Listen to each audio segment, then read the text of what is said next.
हम देखते हैं एनसीईआरटी बिहार बोर्ड का, जो कि बहुत ही अच्छा क्वेश्चन है, प्रश्न भी है, बहुत बड़ा आया भी है। तो एक बार देखिएगा, इसमें प्रश्न है प्रश्न तीसरा का पांचवा, यानी कि एक्सरसाइज 5.3 का, है ना, क्वेश्चन नंबर तीसरा का पांचवा। तो इसमें क्या है, दिया है कि डी बराबर एपी का क्वेश्चन है। एपी हम यहाँ पे लिख सकते हैं, एपी, है ना, इसको हम समांतर श्रेणी भी बोलते हैं। डी बराबर कितना है, 5 दे रखा है, और S9 कितना 75 दिया है, और A9 ज्ञात करना है। तो सबसे पहले हम लोग चलेंगे, जो चीज दिया है उसको हम रख लेंगे, पुट कर लेंगे वैल्यू को, है ना, जो दिया था डी बराबर कितना रख लेंगे, और इसका यहाँ पे हम चाहे तो S बराबर 75 लिख सकते हैं, और नहीं तो n बराबर हम 9 भी लिख सकते थे चाहे तो, लेकिन इसको हम इसलिए रख दिए हैं, ऐसा अगर समझ में नहीं आता है तो इसको हम इरेज कर देते हैं, ठीक है, समझने के लिए। अब जो वैल्यू बनाना था इसको हम पूरा को रख लिए हैं, जो था दिया हुआ लिख लिए। एसएन का सूत्र होता है n/2 2a plus n-1 into D होता है। 75 एसएन का वैल्यू 75 था, n का मान कितना था, हम n का मान चाहे तो इधर हम दिखा सकते हैं आपको, 9/2 लिख देंगे, और 2 तो पहले सूत्र से मालूम होता है, और 2a था, और देखेंगे n का वैल्यू 9 था तो 1 कर देंगे, और d का वैल्यू 5 था तो 5 रख देंगे, ठीक है।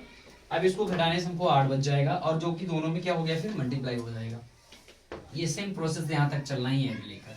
जब यहाँ तक हम लोग चलेंगे, यहाँ तक इसको अभी लेकर चले आएंगे, तो इन दोनों के यहाँ लास्ट में क्या करेंगे, गुना कर देंगे। गुना करने के बाद ध्यान से देखना, यहाँ पे A2 हो गया, 2a प्लस, है ना, 40 हो गया। अब जब 40 हो गया तब इस चीजों में हम क्या करेंगे, गुना, मल्टीप्लाई जिसको हम बोलते हैं। जब मल्टीप्लाई हो जाएगा तो ये हो जाएगा 150, 9 दूना 18 हो जाएगा, और 9 चौके 36, 360 हो जाएगा ये। अब देखिएगा यहाँ पे 18 को 18 रखेंगे, ये प्लस में था, और ये संख्या जैसे कि तैसे है, उसको संख्या इधर ले लेंगे, वो प्लस में था, इधर आके ये माइनस में हो जाएगा। इसको घटाएंगे तो 210 बच जाएगा, 18 माइनस 210, जो कि माइनस ही में होगा।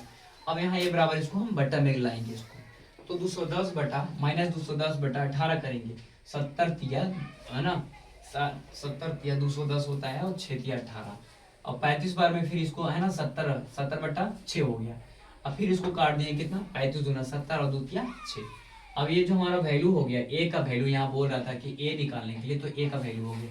अब फिर से हमको जब देखना है ध्यान से, जब कोई भी हमको नौवां संख्या निकालने की बात करता है तो हम एक उससे कम रखेंगे, तो 8 हम मानेंगे ना, तो जाहिर सी बात है हमको निकल जाएगा।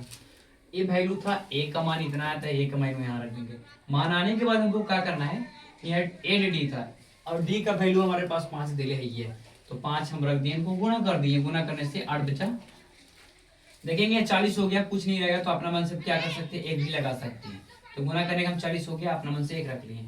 अब दोनों को यहाँ देखिए एलसीएम ले ली, एलसीएम लेने के बाद अब जितना है उसको भिन्न का हम जोड़ बना लिए।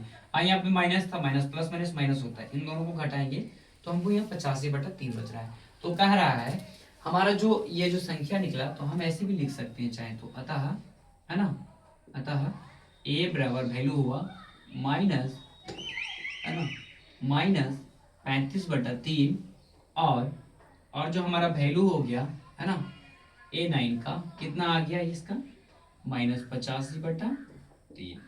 तो ये प्रकार के दोनों आंसर हो गए, ठीक है। वीडियो समझ में आता है तो लाइक कमेंट किया कीजिए।